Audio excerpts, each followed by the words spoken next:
मानविकी विद्यापीठ द्वारा संचालित इस परामर्श सत्र में आप सबका स्वागत है। जैसा कि आप जानते हैं, आज हम बात करेंगे MHD 16 के बारे में, जिसे आप भारतीय उपन्यास नामक पाठ्यक्रम के रूप में जानते हैं। और यह जानते हैं कि यह MA द्वितीय वर्ष के विद्यार्थियों के लिए उपलब्ध पाठ्यक्रम है। उपन्यास का जो मॉड्यूल है आपके लिए 16 क्रेडिट का, MHD 13, 14, 15 और 16 उसका अंतिम हिस्सा है, यानी MHD 16 है, जिसमें आप 4 भारतीय उपन्यासों का अध्ययन करते हैं। जो MA द्वितीय वर्ष के विद्यार्थी हैं, ये 4 भारतीय उपन्यास हैं। मलयालम का चेम्मीन, तक्षी शिवशंकर पिल्लई का, जिन्हें मलयालम में तगड़ी उच्चारण करते हैं लोग। और दूसरा जो है वो UR अनंत मूर्ति का कन्नड़ का उपन्यास संस्कार। तीसरा गुजराती का पन्नालाल पटेल का उपन्यास मानविनी भवाई।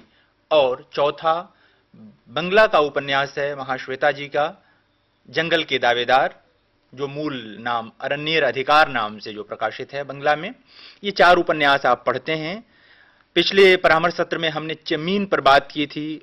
उसके पहले भारतीय उपन्यास की जो भारतीयता है उस पर हमने बात की थी। भारतीय उपन्यास है क्या चीज, भारतीय उपन्यास में हिंदी उपन्यास की क्या स्थिति है, हिंदी उपन्यास के जो प्रमुख चेहरे हैं, जो प्रमुख कथाकार हैं, उन लोगों की क्या स्थिति है, उनका क्या योगदान है, इन तमाम बिंदुओं पर हम पिछले परामर्श सत्रों में आपसे बात कर चुके हैं।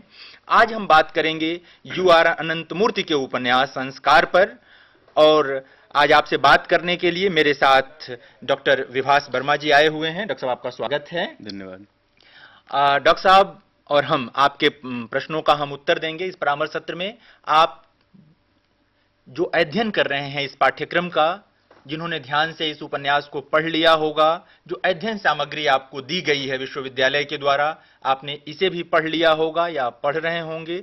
हो सकता है कि इसको पढ़ते हुए, समझते हुए कहीं कोई समस्या आपके मन में आई हो, लगा हो कि कोई बिंदु आपकी समझ में नहीं आ रहा है, कोई खास प्रकरण है, कोई खास व्याख्या विश्लेषण है जो आपकी समझ में नहीं आ सका है अभी तक, तो आज आप हमसे बात कर सकते हैं। यदि आज आपकी समस्याओं का निदान न हो सके तो आप सीधे हमें पत्र भी लिख सकते हैं विश्वविद्यालय में मानविकी विद्यापीठ के पते पर, कार्यक्रम निर्देशक को। आज हम बात करेंगे संस्कार पर, आज सीधे सीधे आप हमसे सवाल कर सकते हैं। तो डॉक्टर साहब, आज हम लोग बात करते हैं संस्कार के बारे में। जैसा कि UR अनंत मूर्ति का ये बहुत ही महत्वपूर्ण उपन्यास है, और बल्कि उनका पहला ही उपन्यास था ये, जो उन्होंने अपने विद्यार्थी जीवन में PhD करते हुए बाहर जिसकी पृष्ठभूमि तैयार की थी, या एक तरह से लिख भी लिया था उसको। तो क्या सोचते हैं डॉक्टर साहब इस उपन्यास के बारे में? देखिए, संस्कार भारतीय उपन्यासों की दृष्टि से अगर देखा जाए तो एक बहुत ही महत्वपूर्ण उपन्यास है, क्योंकि इस उपन्यास में भारतीय उपन्यासों में आमतौर से उठने वाले जितने भी सवाल हैं, उसमें से कई महत्वपूर्ण जो विवाद हैं, सवाल हैं, इस उपन्यास में हमें मिलते हैं। खास तौर पर जो परंपरा से एक टकराहट है और परंपरा का अधिकार कैसे आधुनिकता के साथ उसका रिश्ता जो बन रहा है, ऐसे में एक परंपरागत मानस की क्या नियति है और परंपरागत मानस और आधुनिकता के टकराव के साथ क्या स्थितियां उत्पन्न होती हैं। इसके अलावा जो एक मनुष्य की नियति और अस्तित्ववाद से संबंधित काफी ज्यादा इस उपन्यास पर प्रभाव दिखता है। और खास तौर पर इस उपन्यास में जो भारत की सामाजिक समस्या सबसे बड़ी है, जाति प्रथा और जाति श्रेष्ठता का जो दंभ है, हालांकि उसको दंभ की तरह से इसमें चित्रित नहीं किया गया है, और बड़े ही एक यात्रा की तरह से इस उपन्यास में एक उच्च कुल में उत्पन्न ब्राह्मण की एक मनोयात्रा है उपन्यास। और यह मनोयात्रा एक तरह से संभव होती है आप देखें तो अपने अस्तित्व को ढूंढने के लिए उसका अस्तित्व परिभाषित है उसकी जातिगत श्रेष्ठता से या जातिगत संस्कारों से। बिल्कुल बिल्कुल। और वह जैसे एक यातना के क्षण में या आपत्ति के क्षण में जब एक समस्या उत्पन्न हो गई है उसके सामने और उस समस्या का वह समाधान नहीं ढूंढ पा रहा है, और वह समस्या एक सामाजिक समस्या के रूप में आई है कि उसके अग्रहार में जो ब्राह्मणों का विशेष गांव है वहां पर एक लाश पड़ी हुई है। कैसे ब्राह्मण की जो तकनीकी तौर पर अभी भी ब्राह्मण है, नारायणप्पा, जी जी। और उसकी लाश के साथ क्या सलूक किया जाए, और इसका समाधान उसे मिल नहीं रहा है। जी जी। और यह समाधान जिस अपनी पूरे अस्तित्व को वह टिकाए हुए है अपने ब्राह्मणत्व के गौरव से, और उसको लगता है कि उस पर प्रभु की विशेष कृपा है और वह ब्राह्मण सम्मत जीवन जीते हुए अपनी मुक्ति को प्राप्त कर सकेगा और उस पर ईश्वर की विशेष अनुकंपा है। लेकिन वह देखता है कि इस समस्या के समाधान में शास्त्र उसकी मदद नहीं कर पाते हैं। वह मंदिर में जाकर के महावीर जी के मंदिर में सोचता है कि भगवान कोई संकेत दे देंगे, और भगवान उसको कोई संकेत नहीं देते हैं। ऐसी स्थिति में वह बिल्कुल ही जिसको क्राइसिस की स्थिति कहते हैं वहां पड़ा हुआ है। उसको लगता है भगवान ने भी उसका साथ छोड़ दिया है, और वहां पहली बार अपने अस्तित्व के सामने उसके पास प्रश्न पैदा होता है, और उसमें पहली बार जब वो आचरण करता है, अपने आचरण में एक निर्णय लेता है, और उससे जो वह जो आचरण है वह बिल्कुल ब्राह्मण सम्मत आचरण नहीं है। वह नारायणप्पा की जो रखैल है चंद्री, उसके साथ एक यातना के क्षण में एक बहुत कारुणिक तरीके से एक संबंध बनाता है, और उस क्षण से उसकी यात्रा फिर शुरू होती है। एक पुनर्जन्म होता है। पुनर्जन्म होता है, एक तरह से अपने आप को पहचानने। पहले उसकी पहचान उसका ब्राह्मणत्व निर्धारित करता था, अब उसको ब्राह्मणत्व को छोड़कर अपनी पहचान करनी है। तो ये उपन्यास मुख्य रूप से अपने आत्म की पहचान और स्व की पहचान की जो यात्रा है उससे जुड़ा हुआ उपन्यास है। और वह जो यात्रा है इसमें इस उपन्यास की एक विशेषता यह है और खूबसूरती यह है कि वह यात्रा किसी निर्दिष्ट पर जाकर समाप्त नहीं होती।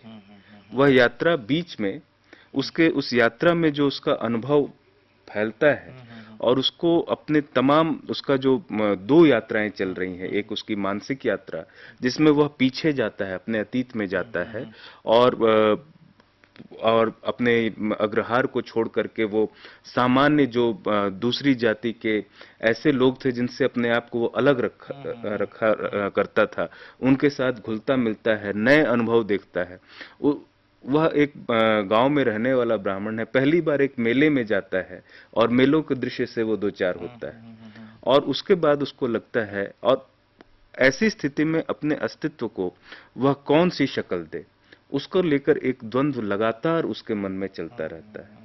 बिल्कुल बिल्कुल। वो अपनी जिस संयम, जिस निष्ठा, जिस जो एक पद्धति के अनुसार जो पद्धति उसके लिए शास्त्रों में तय कर दी गई है वह जीवन चला रहा होता है, उसको उसकी निस्सारता अनुभूत होती है उन क्षणों में जब पहली बार वो एक स्त्री के साथ संपर्क में आता है। और उसके बाद उसको लगता है कि मैंने अब तक अपनी उपेक्षा की, अपनी भावनाओं की उपेक्षा, अपनी भावना यानी अपने उसके निज में कुछ ऐसा है जिसको उपेक्षित किया है। उसका पहला निर्णय ऐसा है जिसमें उसने अपने अंदर की, अपने आत्म की का सम्मान किया है, उसकी इच्छाओं का आदर करते हुए संबंध बनाया है, और उसको उसमें एक तरह की सार्थकता भी महसूस होती है। और वो अपने पूरे जीवन और अस्तित्व को ऐसी ही सार्थकता देना चाहता है जहां पर कोई भी निर्णय किसी शास्त्र, किसी और पद्धति से निर्धारित न हो करके उसके निजी निर्णय से निर्धारित हो, और इसके लिए वह यात्रा करता है। लेकिन यात्रा के क्रम में जो अनुभव उसके पास आते हैं उसको यह भी लगता है कि इस तरह से जीवन यात्रा करना भी बहुत बड़ा संकट की यात्रा है। वह बिल्कुल निर्भीक उस तरह से नहीं हो पाता है। उसका कारण कुछ आलोचकों ने यह भी माना है कि वो जातिगत जो भेदभाव है या जो आचरण की पवित्रता वगैरह के जो संस्कार हैं, इनकी व्यर्थता जानते हुए भी उस पूरे जो ब्राह्मणी कॉस्मोलॉजी है उससे वह छूट नहीं पाता है, नहीं निकल पा रहा है वो। और इसके कारण वह उस निर्णय को जैसे वह तय करता है एक क्षण में आकर के कि अब वह वापस चंद्री के पास जाएगा और उसके साथ ही जीवन व्यापन करेगा, अपना यह पूरा ब्राह्मणत्व का चोला त्याग करके। और जब वह एक मेले में जाता है, वहां मुर्गों की लड़ाई देखता है, तब उसको लगता है कि ऐसे मतलब वह जो निर्णय है उसमें सिर्फ कोमलता नहीं है, उसमें कठोरता भी है, उसमें संघर्ष भी है, उसमें जो उपन्यासकार के शब्दों में कहें कि एक दानवीयता भी।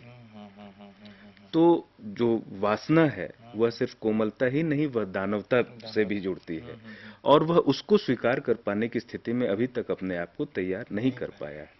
इसीलिए उसका द्वंद्व खत्म नहीं होता है उपन्यास के अंत तक। दुविधा जो है दुविधा वह वो बनी रहती है। प्रणेशाचार्य की चरित्र में मतलब आरंभ से लेकर के अंत तक बनी ही रहती है। बिल्कुल। मीनाक्षी मुखर्जी ने अपने लेख में एक उपन्यास अंग्रेजी का जो स्कॉटलैंड लेटर है उसका जिक्र किया है कि उसका जो नायक है पादरी है, और वो भी इसी तरह से एक क्या कहेंगे कि जो समाज द्वारा एक पादरी के लिए निश्चित किया गया आचरण है उसी में रहता है, और जब जंगल में जाता है अपनी एक मित्र के साथ और वहां जाकर के वो इसी तरह का संबंध वहां बनता है और वो देखता है और वो अपने को मुक्त महसूस करता है। हालांकि उसकी कहानी दूसरी तरफ जाती है स्कॉटलैंड लेटर की।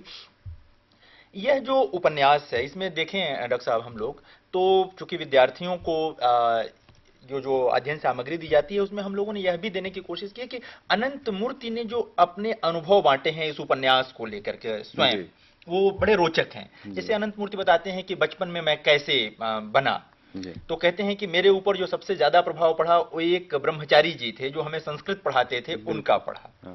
तो जिसका प्रभाव पड़ा वो आरंभ में संस्कृत पढ़ाने वाला एक ऐसा जो खुद ब्रह्मचारी है, जो बड़े मतलब नियम धर्म के साथ रहता है, तो एक बाल मन पर जो कि 6, 7, 8 साल की उम्र रही होगी या 10 साल की, तो वहां से अनंत मूर्ति को एक चीज मिलती है। खुद वो चूंकि एक माधव संप्रदाय से आते हैं जिसकी कहानी भी एक तरह से ये है। एक और प्रकरण बताते हैं कि किस तरह उनको बताया गया था कि ये पत्थर हैं, देवता हैं, और उन्होंने कुछ मतलब और कुछ छेड़छाड़ की और सारी चीजें हैं। फिर अपने निजी जीवन में अपने विवाह को लेकर के कि कैसे उन्होंने अपना स्वयं मतलब वर्ण किया, ये तमाम प्रसंग है। और इसके साथ साथ ये कि मेरा जो रूढ़िवादी मन था वो भय मेरे भीतर बना रहता था कि मैं समाज से कैसे लड़ पाऊंगा। ये सारी चीजें कहीं ना कहीं प्राणेशाचार्य में भी लक्षित होती हैं। यानी कि एक समाज में रहते हुए अनंत मूर्ति ने जो महसूस किया था, जो दुविधाएं महसूस की थीं, जो समस्याएं महसूस की थीं,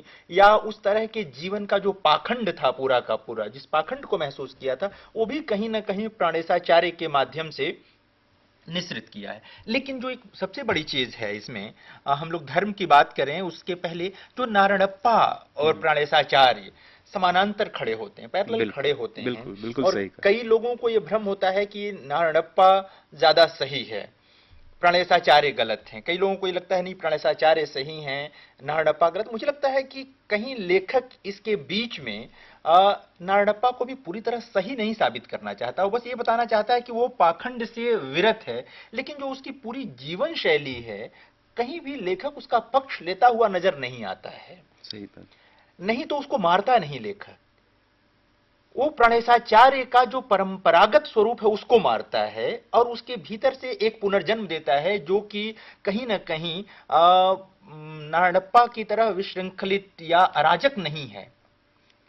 एक मनुष्यता का भाव कहीं ना कहीं बचा रहता है। उसमें अगर आप गौर करेंगे तो मुझे लगता है कि नारायणप्पा और प्राणेशाचार्य को लेखक ने एक दूसरे का एंटी इमेज बनाने की बजाय एक चीजों के दो पहलू के रूप में चित्रित किया। शायद और दोनों पहलू, ऐसा जिक्र शायद मीनाक्षी मुखर्जी ने भी किया है कि एक तरफ जहां प्राणेशाचार्य संयम और त्याग की अति की विकृति के शिकार हैं, वहीं नारायणप्पा भोग और विलास की विकृति का शिकार है। और जब पहली बार उनको वो चंद्री के साथ संपर्क के बाद जब वह उस क्षण को बार बार स्मरण कर रहे होते हैं, तब उनके दिमाग में ऐसी चीज आती है कि उनको अपने कुछ पिछले मित्र की याद आती है, जो कि महाबल, जो उनसे ज्यादा धार्मिक था, उनसे ज्यादा तेज था पढ़ाई में, अपनी शिक्षा में, और वह एक वेश्या के साथ, उसने वेश्या के साथ रहने के कारण उसने सब कुछ त्याग दिया था और बिल्कुल उस जीवन में नहीं जाना चाहता था, और उसको वो मना नहीं सके थे, और बाद में नारायणप्पा उनको उसी का रूप लगता था और उन्हें इसीलिए चुनौती लगता था। इस चुनौती के कारण ही शायद लोग एक दूसरे को एंटी इमेज के रूप में देखते हैं। लेकिन जब वह चंद्री के साथ के अपने अनुभव को मानते हैं कि वह एक ऐसा अनुभव था जो कि एक सार्थकता प्रदान करता था, लेकिन वह इस समय इस बात से इनकार नहीं करते हैं कि भगवान के पाने का भी अनुभव ऐसा सार्थकता दे सकता है, और उनके मन में यह प्रश्न आता है कि क्या कभी महाबल या नारायणप्पा के अंदर भी जैसे एक क्षण की इच्छा मेरे अंदर चंद्री को पाने की उत्पन्न हुई, क्या भगवान को पाने की इच्छा उत्पन्न हुई होगी? ये उनके सामने जब प्रश्न आता है, तब हमें लगता है कि वो जैसे वो जो एक अतियां हैं जीवन की, वो दोनों उन अतियों के प्रतिनिधि चरित्र हैं। बिल्कुल बिल्कुल। और नारायणप्पा एक जीवित व्यक्ति के रूप में उस तरह से लेखक का आदर्श नहीं है, बिल्कुल। और क्योंकि वह जब नारायणप्पा, हालांकि वह गांधीवाद का अनुसरण करता प्रतीत होता है और नाटकों की शिक्षा देता है, एक दूसरे तरह से उसका एक सांस्कृतिक व्यक्तित्व है, लेकिन भोग विलास की जो उसकी अधिकता है, स्त्रियों के प्रति उसकी जो कामातुरता है और उसकी जो मद्यपता है, वह उसके गांधीवादी चरित्र से कहीं मेल नहीं खाती है। तो वो गांधीवादी तो नहीं ही है, लेकिन हाँ, वो गांधीवादी फैशन की चीजें पहनता है, खादी के कपड़े पहनता है, और एक अलग तरह का पाखंड वो करता है, एक अलग तरह का पाखंड वो करता है। और जो नारायणप्पा की लाश है, वो लाश अपने आप में एक अलग प्रतीक बनकर उभरती है। वो एक बड़ी चीज है इस उपन्यास में। और मैं जब इस उपन्यास को पढ़ता हूँ तो मुझे ऐसी एक और लाश का ध्यान आता है जो हिंदी साहित्य में, जी बिल्कुल, सदगति में, वो सदगति की लाश, जी बिल्कुल, और वह भी ब्राह्मणों के घर के आगे पड़ी हुई लाश है, जिससे पूरे ब्राह्मणत्व जो है खतरा महसूस कर रहा है, बिल्कुल, और उसको भी छूने की किसी तरह से हिम्मत नहीं होती है ब्राह्मणों की। और इस लाश के माध्यम से जो ब्राह्मणत्व के जिस पाखंड पर प्रहार किया गया है, वह प्रहार सदगति की तरह से कठोर नहीं है। ये बहुत इंपॉर्टेंट चीज है ये। जी हाँ। क्योंकि सदगति में बिल्कुल उस ब्राह्मणत्व को ध्वस्त करके दिखाया गया है कि कैसे वह ब्राह्मणत्व उस लाश को अपने अंदर छुपा करके एक ब्राह्मणत्व का पाखंड ढोए रखता है। और वो सब संगठित होते हैं, जो दलित समुदाय के लोग हैं, वो संगठित होकर के आते हैं और कहते हैं कि मतलब अपना प्रतिरोध दर्ज करते हैं वहां आकर के। सही यहाँ वो चीज नहीं, यहाँ प्रतिरोध कहीं नहीं है, यहाँ भी पाखंड है। और लेकिन प्राणेशाचार्य की जो यात्रा उस लाश के आने के बाद से शुरू होती है, वो एक इस उपन्यास को उस सदगति वाले चरित्र के सदगति एक कहानी है, उसमें बहुत सारी चीजें नहीं कही जा सकेगी, और यहाँ पर ये औपन्यासिक होता है। जी बिल्कुल बिल्कुल बिल्कुल बिल्कुल। और इस नाते इस उपन्यास में और खास तौर पर जो ऐसे जो अस्तित्ववादी उपन्यासों में सवाल हैं, आप खास तौर पर प्लेग का जो जिक्र है, अनंत मूर्ति ने खुद जिक्र किया है कि प्लेग उपन्यास का बहुत प्रभाव था इसको लिखते समय बहुत सारे लोगों पर। वो तो एक दौर ही था जिसमें अस्तित्ववाद का वो प्लेग मतलब और बड़े उपन्यास के अपने निर्णय की व्यर्थता का बार बार एहसास होना, अलग अलग निर्णयों की व्यर्थता का एहसास, और अपने वास्तविक स्वरूप की खोज न कर पाने की यातना से पीड़ित रहना, ये कुछ ऐसी चीजें हैं जो अनंत मूर्ति 1965 के दौर में बिल्कुल जो एक बौद्धिक वातावरण था पूरे विश्व में, उसमें फैशन में आया हुआ था। और ये लंदन में रहते थे और बाजू में पेरिस था जहां पर ये सारी चीजें, और इन्होंने कोशिश जो की है वो उनके ही इसमें उनके गुरु ने कहा था इनसे कि भारतीय समाज में समय की जो बहुस्तरीय संरचना है, भारतीय समाज एक साथ समय के बहुत सारे स्तरों पर जीता है। उन ऐसी संरचना को प्रस्तुत कर सकने वाला उपन्यास लिखो। तो इसमें एक संरचना जो भारतीय प्राणेशाचार्य जिस युग में रहते हैं वह प्राचीन युग है, नारायणप्पा जिस युग में रहता है वो एक बदलने वाला युग है, और इस बीच में जो और कई लेयर्स आते हैं, और भारतीय समाज कैसे इन तमाम युगों में तालमेल, उसमें ये संकट पैदा हो रहा है। आधुनिकता के आने के बाद यह संकट उसकी परंपरागत जो व्यवस्था चली आ रही है, परंपरागत समय है, उसमें एक अतिक्रमण आधुनिकता का होता है और पूरी परंपरा चरमराने लगती है, वह परंपरा। और ऐसे में एक नई परंपरा की खोज जरूरी होती है, बिल्कुल क्योंकि परंपरा हमेशा खोजी जाती है बिल्कुल बिल्कुल नए तौर पर। तो प्राणेशाचार्य की जो खोज है, आत्म की खोज, आत्म की ये एक शायद नए तरह की परंपरा की खोज है, खोज है। जिसमें शारीरिक सुखों की तिलांजलि नहीं है। उनको अपने कई ऐसे ब्राह्मण ऋषियों का स्मरण आता है जी जी जी जिन्होंने जी अपने पूरे बिल्कुल ऋषित्व को बिल्कुल बिल्कुल अपने शारीरिक सुख के लिए छोड़ दिया। छोड़ दिया। और उनको लगा कि हम ये परंपरा में भी ऐसे क्षण आए होंगे कि पराशर ऋषि को सत्यवती के साथ संयोग करने के लिए अपने पूरे इसको छोड़ना बिल्कुल में कोई हिचक नहीं हुई, और समाज ने उनको स्वीकार किया। परंपरा ने इसके बावजूद उनकी ऋषि होने में संदेह नहीं किया।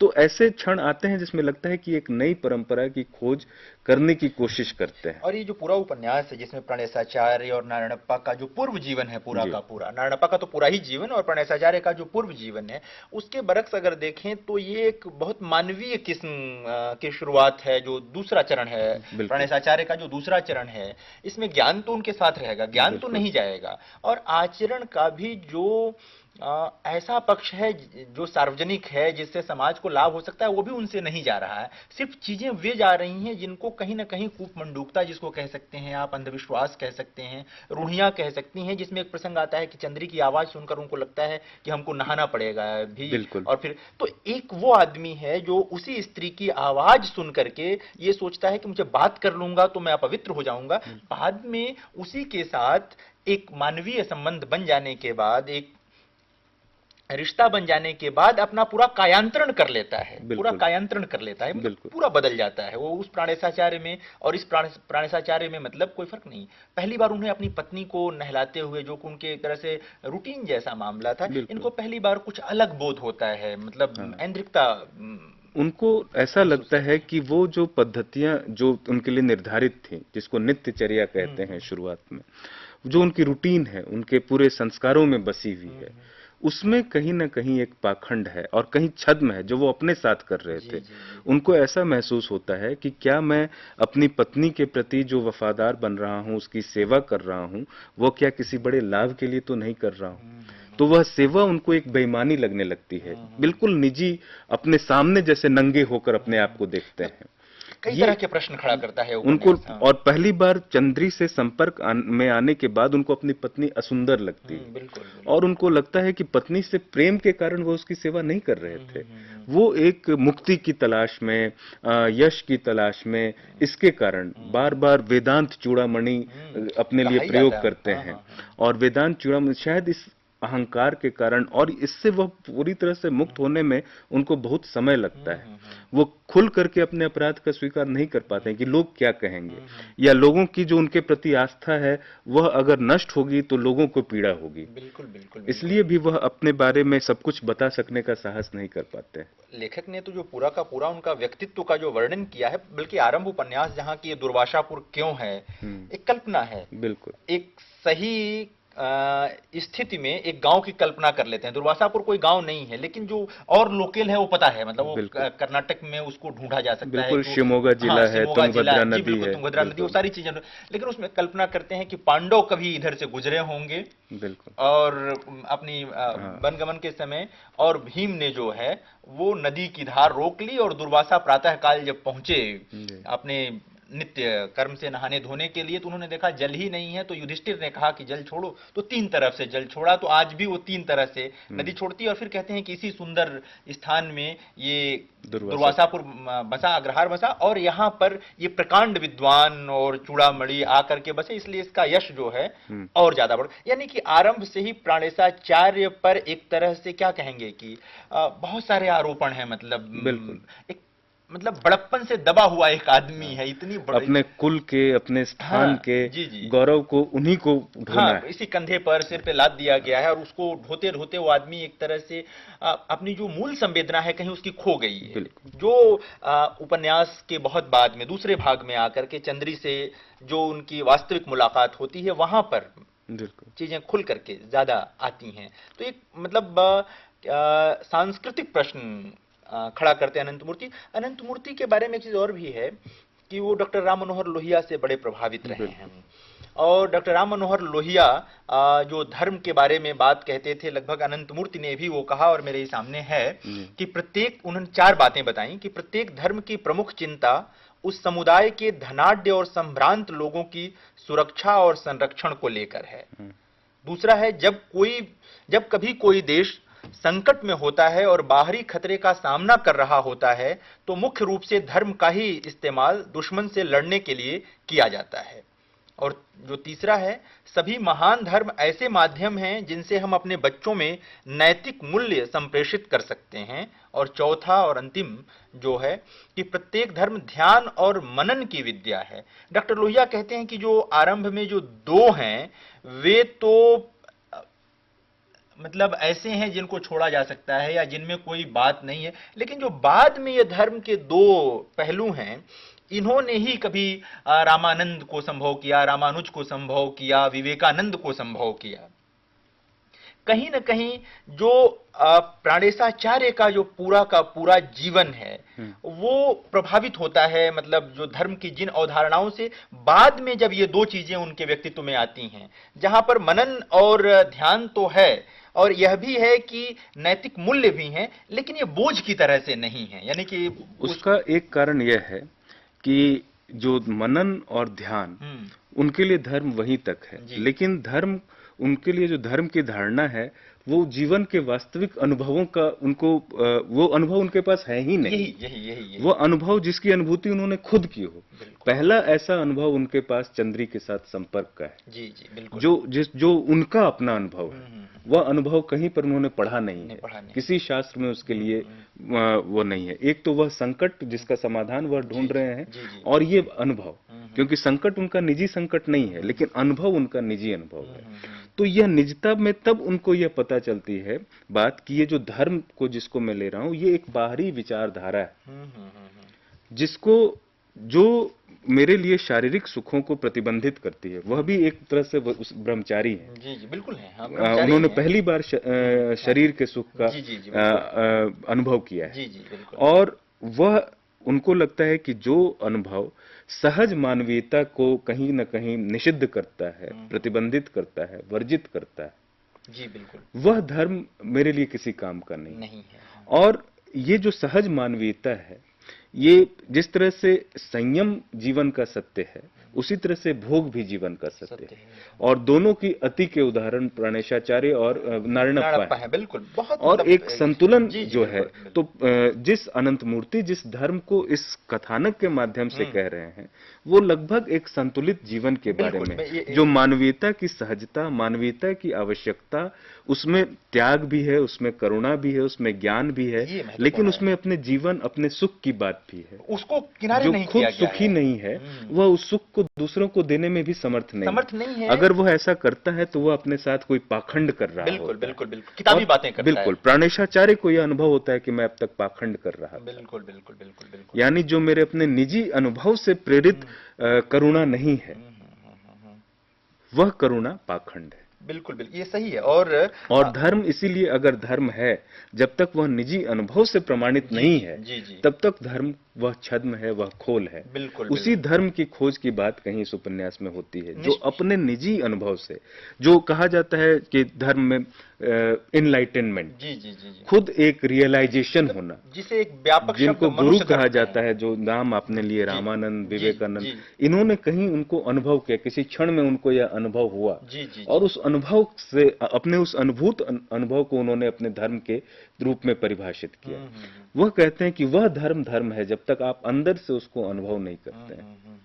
बाकी जो धर्म आप शास्त्रों में पढ़ रहे हैं, आप किसी और आचरण और कर्मकांड से कर रहे हैं, उसका कोई मतलब नहीं, अगर वह अनुभव से संबंधित नहीं है। और लबोलुबाब इसका जो है धर्म वाले प्रकरण पर, कि जिसे हम बहुत मोटे तौर पर या व्यापक तौर पर कहना चाहें तो ये मनुष्यता के धर्म की बात करता है कि मनुष्य का अपना भी एक धर्म होना चाहिए, जिसमें ये ज्ञान, तप, तपस्या, मर्यादाओं के साथ ये जो अपनी सुख का भी मामला है जी, कि चीजें अपरिचित न रह जाएं। दुनिया की यह जो सुंदरता है, प्रकृति है, सब कुछ है, कहीं यह सिर्फ ऐसे ही ना निकल जाए। मतलब इसका भी कहीं ना कहीं आपके जीवन में कोई मतलब होना चाहिए, उसका कोई रोल होना चाहिए आपके जीवन में। एक मशीन मतलब प्राणेशाचार्य का जो पूर्व जीवन है वो पूरा मशीन की तरह का बिल्कुल जीवन है, यांत्रिक जीवन है। यांत्रिक जीवन वो है। आप शुरुआत में देखें तो वो रोज की तरह उन्होंने ऐसा किया, हाँ रोज बिल्कुल की तरह, ये बिल्कुल बार बिल्कुल। बार आता है। हाँ वो यांत्रिकता को दिखाता बिल्कुल, है। मतलब एकदम सेट है रूटीन उनका कि सुबह उठने के बाद हमको क्या क्या क्या करना है, और इसी तरह शाम हो जाती है, लोग बिल्कुल आएंगे, उनकी समस्याओं का समाधान दे देना है। विडंबना कैसे करते हैं अमृत की, एक आदमी जो दूसरे की समस्याओं का निरंतर निदान करता है वो खुद भीतर कितना समस्याग्रस्त है, और बिल्कुल उसके पास अपनी समस्याओं का कोई निदान नहीं है, और निदान उसको मिलता किससे है, जो अब तक उसके घृणा की पात्र थी। बिल्कुल। या नारायणप्पा, या नारायणप्पा वो भी घृणा उसका का जन्म पात्र था, वह भी। वो भी घृणा का पात्र था। और निश्चित रूप से वो घृणा का पात्र है, या उसका जो आचरण है कि पूरा समुदाय जो है वो उसके शव को उठाने को तैयार नहीं है, बिल्कुल और अंततः चंद्री ही उसके लिए बंदोबस्त करती है, और फिर वो निकलती है वहां से उसका सारा करके। तो यह एक ऐसा उपन्यास है, हमको बल्कि याद आता है धर्म के ही प्रकरण में थोड़ा सा अगर देखें तो ये जो चेम्मीन नाम का उपन्यास है बिल्कुल तक्षी शिवशंकर पिल्लई का, वहां पर भी प्रेमी और प्रेमिका जो हैं वो अलग अलग धर्मों से आते हैं। यहाँ तो धर्म का एक दूसरा स्वरूप है, लेकिन वहां भी धर्म खड़ा होता है बीच में। और जो पूरा उपन्यास है, जो एक तरह से मतलब क्या कहेंगे उसको, ट्रेजिक है, दुखांत है पूरी तरह से। हम्म, उसमें समाज, चूंकि वो दो धर्मों के लोग हैं, प्रेम करते हैं, सारी चीजें हैं, लेकिन मिलने नहीं देता समाज, बिल्कुल और अंत बहुत भयानक होता है। तो कहीं ना कहीं यह उपन्यास भी उस रूप में तो नहीं, लेकिन धर्म का जो यह यांत्रिक पक्ष है कि पूरी तरह आपको मशीन बना के छोड़ देता है, या पाखंड में ढकेल देता है, बिल्कुल। उससे बचाने मुझे की लगता कोशिश है कि करता है। ये जो इसका शीर्षक है संस्कार, हाँ, उस पे बात होनी ये चाहिए। संस्कार किया जाना, मनुष्य को प्राकृत रहने जी देना जी और जी। संस्कार कर देना, संस्कार करके मनुष्य की प्राकृतिकता को एक खास तरह से गढ़ दिया जाता बिल्कुल है। बिल्कुल और बिल्कुल। ये संस्कार उस जब प्राकृतिकता को बहुत ज्यादा बाधित करता है, प्राकृत मनुष्य को संस्कृत सुसंस्कृत बनाने के चक्कर में वह उसकी प्रकृतिगत जो प्राकृतिक इच्छाएं प्राकृतिक है, इन सब को वो कहीं मारता है। मारता है, हाँ। तो संस्कार यहाँ पर दोहरे अर्थ को बताता है, बिल्कुल। शुद्धि के अर्थ में भी है, हाँ हाँ और एक उन संस्कारों के जो संस्कार मनुष्य की जो प्रकृतिगत जो बिल्कुल अनुभूतियां हैं बिल्कुल उनको मारते हैं। बिल्कुल जो बिल्कुल। प्रकृति और संस्कृति की बात की जाती है, वहां पर कैसे संस्कृति प्रकृति जी पर हावी होकर जी के जी जी जी उसको जी। नष्ट करने लगती है, और इसके साथ खुद भी नष्ट होती है। हम्म।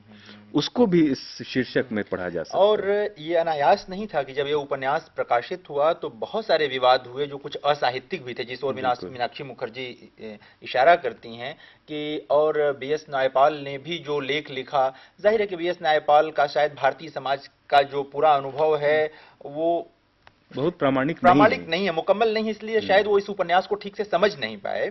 जबकि यह उपन्यास खासकर जो ये जाति व्यवस्था है उसको तो बहुत बारीकी से पकड़ने बिल्कुल। की कोशिश करता है। आप देखिए कि जिस समय उपन्यास प्रकाशित हुआ तो इस पर लोगों ने ब्राह्मण विरोध का जी। आरोप लगाया और कहा कि ये धर्म को ठीक तरह से जानते नहीं हैं, धर्म में उस समस्या के लिए समाधान है जिसके लिए जी प्राणेशाचार्य जी। नहीं ढूंढ पाए हैं, और ये आरोप लगा।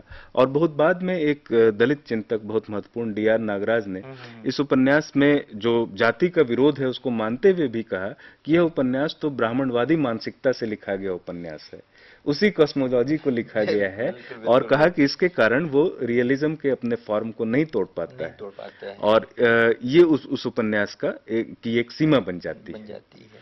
क्योंकि जिस ब्राह्मणवादी मानसिकता के कारण अपने निर्णय को पूरी तरह से वो निश्चित नहीं कर पाते निश्चित हैं, नहीं कर एक पाता है। द्वंद्व की स्थिति में बने रहते हैं, वह इस उपन्यास के फॉर्म की भी सीमा बन जाती है, उस पर वह बात की गई। तो आप देख सकते हैं कि एक तरफ यह हाँ उन पर बिल्कुल, एक आरोप पार्ट लगा, यह भी एक है, तरफ यह पाठ एक बना। पार्ट जैसे कि जो लोग हैं जो ट्रेडिशनल लोग थे उन लोगों ने कहा कि यह तो ब्राह्मणवाद के विरुद्ध चला गया, बिल्कुल और एक वे लोग ब्राह्मणवाद के पक्षधर लोग जिस ओर इस उपन्यास को जाता हुआ बताते हैं, उस ओर से आया एक व्यक्ति कहता है कि नहीं, ये तो हमारी ओर नहीं नहीं आता है, है, यह बिल्कुल। तो आप ही के भीतर की हाँ, बात है, ये आपके भीतर ही है, चाहे रिफॉर्म कह लीजिए चाहे जो कुछ भी जो कह कुछ लीजिए, भी। लेकिन वो आपके भीतर का ही मामला हाँ, है। हालांकि ये इस पाठ की भी अपनी सीमा है, बिल्कुल बिल्कुल। क्योंकि निश्चित रूप से नहीं, वो इस उपन्यास के जाति विरोधी चेतना को पूरी तरह से स्वीकार करते हुए हाँ यह हाँ, बात कहते वही हैं। वही, क्योंकि ये इसमें उनको शक नहीं है कि जी ये जी जाति विरोधी जाति है। विरोध है, और बहुत सी हद तक पाखंड, जी, धार्मिक पाखंड, उसका जातिगत विरोध है, पाखंड, बिल्कुल। उसको एक तरह से मतलब क्या कहेंगे उसको, उसका खूब मजाक उड़ाया है, उसका पर खूब बिल्कुल। व्यंग किए हैं। और कुछ आलोचकों का तो ये मानना है कि जो उनका बाद का उपन्यास भारतीपुर है, कहीं ना कहीं उसकी पृष्ठभूमि के रूप में ये उपन्यास काम करता है, क्योंकि उसमें और तेजस्वी रूप बिल्कुल में ये की सामने जाती। उभर करके आते हैं अनंत मूर्ति और ये सारी चीज। और इसीलिए बार बार जब इस उपन्यास को पढ़ाया जाता है तो जैसा कि एक शक्ल है पढ़ने पढ़ाने कि वो जो प्राणेशाचार्य का जो पूरा एक तरह से कहेंगे कायांतरण है या जो व्यक्तित्व परिवर्तन होता है, उस पर बहुत फोकस दिया जाता है और बिल्कुल। एक तरह से उसको उद्देश्य मान लिया जाता है उपन्यास का। हालांकि मुझे लगता है ये उद्देश्य उस ढंग से नहीं है। नहीं, बिल्कुल नहीं। ये इसमें अनंत मूर्ति अपने उपन्यास के पात्र के साथ बहुत ईमानदार है। उन्होंने कहीं पर भी उस पर कोई खास विचार थोपने की कोशिश नहीं की है, क्योंकि उनका पात्र तो थोपे हुए विचारों के खिलाफ ही यात्रा कर पूरा रहा है पूरा पूरा पूरा। और अंत तक वह किसी और विचार को अंतिम सत्य का रूप नहीं दे पाता है और उसकी यात्रा चलती है। जी जी। और वह कई बार वह यात्रा, और यह यात्रा उसकी परिस्थितियों ही चला रही है। अंत में जब वह जा रहे हैं तो वह भी अपनी इच्छा से नहीं, गाड़ी में जगह मिल जाती है तो चले जाते हैं। बिल्कुल बिल्कुल। वहां पर जा करके वो तो जा रहे हैं संस्कार करने। अब संस्कार जब उनको पता चलेगा कि नारायणप्पा के शव जला दिया गया है, उसके बाद उनका निर्णय जो अभी अंतिम लिया है वो क्या होगा, उसके बारे में भी लेखक जो है वह पाठकों को निश्चित मत नहीं देता है। नहीं दे पाता, क्योंकि उसके वो आश्वस्त नहीं है कि ये बिल्कुल। प्राणेशाचार्य या इस मानसिकता का व्यक्ति आगे निर्णय क्या लेगा क्या आगे। लेगा।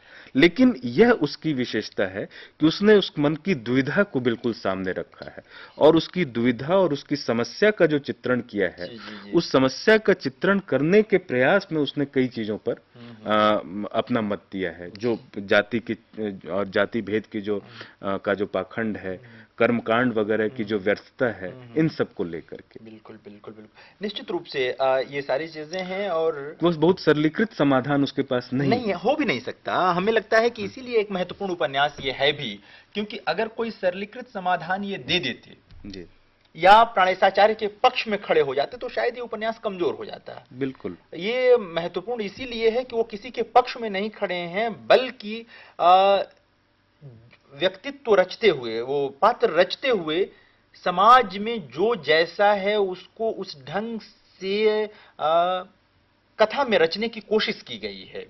यानी बिल्कुल। आप देखिए कि ऐसे में एक और महत्वपूर्ण पात्र इसमें आता है पुट्टा। पुट्टा वो बहुत इंपॉर्टेंट और है। वह पुट्टा जो है वो सहज जीवन जीता है। उसको देख उसके के अंदर बेचैन होते हैं वो कई बार कई बार उसको उसकी प्राणेशाचार्य को उनकी सहजता कई बार पहले तो विरक्ति पैदा करती है। वह कितनी सहजता से उनके नजदीक आ जाता है, किसी की भी सेवा कर देता है, किसी की मदद कर लेता है, जीवन का रस लेता है, सब जगह है। वो एक ईर्ष्या भी होती है बाद में, और बाद में उस पर स्नेह भी उमड़ता है। जी जी जी। और वह सहजता, वो अपने जीवन को उसी तरह से सहज बनाना चाहते हैं। वो चाहते हैं कि उसी की तरह वह अकुंठ भाव से कह सकें कि मैंने ये पाप किया है। वो कहता है मैं इस जाति का हूं, मैं मंदिर में प्रवेश कर सकता हूं, लेकिन पहचान लिया जाऊंगा इसलिए डरूंगा। वो अपनी कमजोरियों का बखान बड़े आराम से करता है उनके प्राणेशाचार्य नहीं कर पाते। प्राणेशाचार्य को डर लगता है कि अगर ये करूंगा तो लोगों को धक्का पहुंचेगा, मेरा वो क्या सोचेंगे मेरे बारे में। और ये उनके जिस तरह से नारायणप्पा एक मुझे लगता है कि एक दूसरे अर्थ में यह भी इनका एक एंटीथेसिस है। ये है बिल्कुल। हाँ बिल्कुल बिल्कुल। दोनों जो वह सहज जीवन है, लेकिन वह जीवन को की गहराई में नहीं जाता है। उसके पास बहुत गहरे अनुभव नहीं, वो बहते पानी की तरह बहता चला जाता है।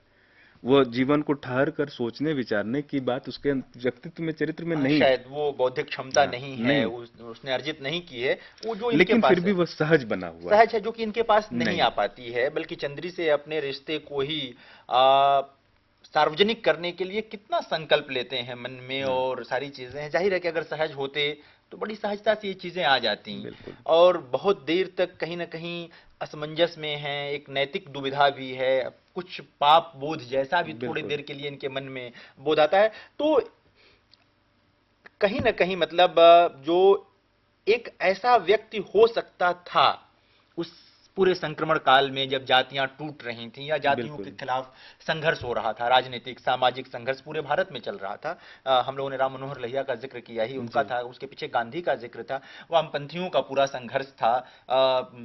जो तमाम दलित चिंतक आए थे, अंबेडकर और ज्योतिबा फूले, उनसे पहले इनका आदिवासी, जो तमाम आंदोलन थे, कहीं ना कहीं इनका जो प्रभाव पड़ रहा था, और उसमें जो सचेत या जिनके भीतर मनुष्यता अभी बची हुई थी, वे लोग बदल रहे थे। कहीं ना कहीं प्राणेशाचार्य उसका प्रतिनिधित्व करते हैं, उस बदलाव का पूरी तरह नहीं बदल पाते। बिल्कुल। हालांकि जब आपने बात की तो मुझे ये ध्यान आता है कि इस उपन्यास पर एक आरोप प्रोफेसर नामवर सिंह ने यह भी हाँ लगाया है, गोरा से इसकी हाँ, तुलना की करते है हुए, की है, हाँ कि गोरा भी सेल्फ रियलाइजेशन हाँ की कथा है, हाँ, जी जी, एक ब्राह्मणत्व हाँ हाँ, के सेल्फ जी जी रियलाइजेशन की। बिल्कुल, हाँ और लेकिन उसमें जो जिस औपनिवेशिक समाज में यह घटित हो रहा है, उस औपनिवेशिक समाज को लेकर के यह लगभग निरपेक्ष है। उसमें कहीं इसकी छुअन नहीं है कि ये उस संक्रमण काल की बात है, जहां पर वह संक्रमण जो हो रहा है उसकी एक पृष्ठभूमि है, वह औपनिवेशिक अंग्रेजों का शासन है, और वह शासन कहीं इस संक्रमण में उत्प्रेरणा का भी काम कर रहा है। जी जी जी ठीक। तो वो उस पर ये लगता है, लेकिन मुझे लगता है कि वो लेखक का उद्देश्य उन बाहरी चीजों की ओर जाना नहीं है। जी जी ये जी, एक मानसिक यात्रा के रूप में मानसिक जाता यात्रा है, है। दूसरी उसमें चीज, दोनों का की पृष्ठभूमि थोड़ी सी अलग है। अलग है। हाँ, उसमें वो एक ईसाईपन का जो ईसाईपन कहा, तत्व है और एक उसको लेकर बहुत बड़े फलक को लेकर के गोरा की रचना की गई वो है। महानगर का पात्र है और महानगर का गांव में पात्र है, जाता है। बिल्कुल बिल्कुल। ये गांव के पात्र हैं, कस्बे में जाकर के फिर जी गांव जी, में आते और हैं। ये पूरा जो जिस ओर आपने शुरू में इशारा किया और हम लोग बात कर रहे हैं, यह इस ऊपर गोरा के केंद्र में बहुत सारे सवाल आते हैं। बहुत सारे। इसके केंद्र में तो दो ही सवाल हैं। एक तो ये बिल्कुल जो पूरा जातिगत और धार्मिक आडंबर है उसके खिलाफ जाना, और कहीं ना कहीं प्राणेशाचार्य के भीतर से एक बेहतर मनुष्य को बिल्कुल। निकालने की कोशिश करना, और एक सामने रखना कि देखो ये ज्यादा मानवीय है, या ये जो परंपरागत प्राणेशाचार्य है ये ज्यादा मानवीय। मानवीय है। जिसको आखिर, जिसको अस्तित्ववाद की शब्दावली में बिकमिंग कहते हाँ हैं, बिल्कुल, हाँ उसकी पीड़ा और उसकी यातना जी कैसी होती जी है जी जी जी उसको बताया गया है जी जी। इसमें। और वो एक नए प्राणेशाचार्य की खोज जारी है बदस्तूर। बदस्तूर जारी है। ये जो सबसे महत्वपूर्ण जिस ओर आपने इशारा किया कि प्राणेशाचार्य रुकते नहीं हैं कहीं। बिल्कुल प्राणेशाचार्य जहां अभी उपन्यास में पहुंच रहे हैं, जहां उपन्यास जाके अंत भी हो जाता है, वहां भी प्राणेशाचार्य निरंतर एक नए व्यक्तित्व की खोज में हैं, या उनके व्यक्तित्व के भीतर बहुत सारी चीजें घटित हो रही हैं बिल्कुल। जिनके बारे में लेखक भी आश्वस्त नहीं है, नहीं और है। शायद खुद प्राणेशाचार्य भी आश्वस्त नहीं है। और हम सब जानते हैं कि एक ऐसे समाज में जहां जातिगत समाज हजारों साल का इतिहास हो, धार्मिक पाखंड जहां हजारों साल का इतिहास हो, कोई रातों रात नहीं बदल सकता। बिल्कुल। एक लंबी प्रक्रिया इस ट्रांसफॉर्मेशन की भी चलती है, तब जाकर के कहीं चीजें बदलती हैं।